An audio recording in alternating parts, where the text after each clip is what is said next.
Hello दोस्तों, कैसे हो आप सब। आज मैं आपके लिए एक मज़ेदार कहानी लेके आई हूँ जिसको सुनकर आप पानी पानी हो जाएंगे। ये कहानी आज से 2 साल पुरानी है।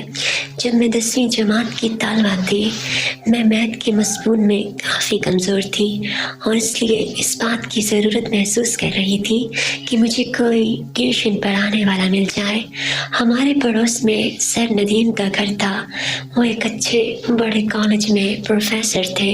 मेरी वालदा ने मुझे ट्यूशन पढ़ाने की दरख्वास्त उनसे की, जिस पर वो फ़ौरन रजामंद हो गए।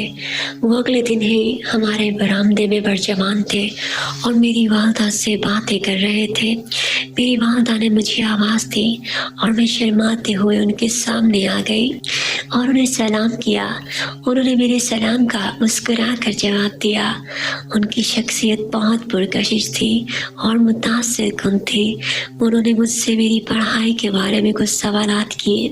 हल्की फुल्की रस्मी तारफ़ के बाद उन्होंने मुझे किताबें लेकर आने को कहा।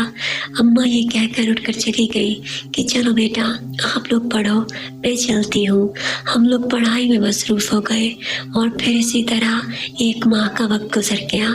हमारे दरमियान काफ़ी फ्रैक्टिस पैदा हो गई थी। मुझे महसूस होने लगा था कि मैं जब भी सवालात हल करती तो वो मुझे देखते रहते और उनकी नज़र मेरे चैनल को सब्सक्राइब करें और बेल आइकन को लाजमी दबाएं ताकि आपको हमारी हर नई आने वाली वीडियो पर वक्त मिल सके। शुक्रिया।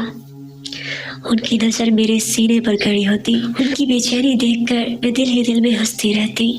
यकीनन वो मेरे जिस्म के इन 2 अनमोल ख़जानों में ख़ास दिलचस्पी रखते थे।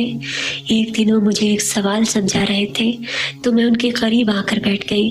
मेरा दुपट्टा अपनी जगह से हट चुका था और मेरे खुले गले की कमीज से मेरी दोनों जुड़वा शहजादियाँ दीदार के मुश्ताक निगाहें साफ देख सकती थी। मैं जानबूझकर थोड़ा और झुककर सवाल समझने लगी। मैंने देखा कि सर नदीम की नज़रें मेरी दोनों शहजादियों पर जम सी गई थी। मैंने उनको तड़पाने के लिए जल्दी से दुपट्टा सीधा कर लिया। वो दोबारा कॉपी की जाने मधु हो गए। मैंने मुस्कुरा कर सर से पूछा, सर आप क्या देख रहे थे। सर ने इस तरह के आलम में कहा, कुछ नहीं, और मुझे सवाल समझने का इशारा किया।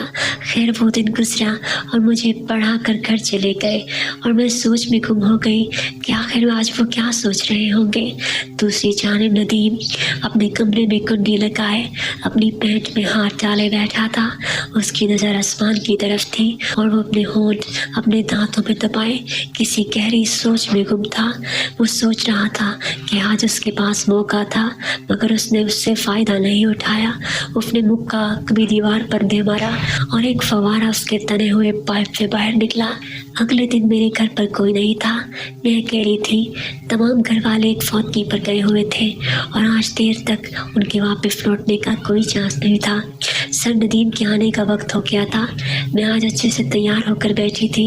मैं चाहती थी कि आज सर नदीम की निगाहें मुझे देखकर फरीका हो जाएं। दरवाजे पर दस्तक हुई। मैंने लहराते हुए दरवाजे की जानिब बढ़ी और झट से दरवाज़ा खोल दिया। सर नदीम अपनी पुरकशिश मुस्कुराहट लिए अंदर दाखिल हुए। उन्होंने मुझे सर से लेकर पैर तक देखा। मैं बहुत खूबसूरत लग रही थी। मुझसे अम्मा के बारे में दरियाफ़्त किया तो मैंने उन्हें बताया कि आज घर पर कोई नहीं है। ये सुनकर उनकी आंखों में एक अजीब सी चमक पैदा हो गई। खैर हम पढ़ने के लिए बैठे और मैंने बोला, सर आज कौन से सवाल हल करेंगे। मैंने किताब खोली और पेन को दांतों में दबाते हुए उनसे बड़े प्यार से पूछा। सर ने झट से किताब बंद कर दी और मेरे दोनों हाथों को अपने हाथों में लेकर बोले, आज हम वो सवाल हल करेंगे जो कई दिनों से हमारे दरमियान जवाब के मुंतज़िर हैं। उन्होंने मुझे कहा कि तुम मुझे अब से सर नहीं बोलोगी, सिर्फ मेरा नाम लेकर मुझे पुकारोगी।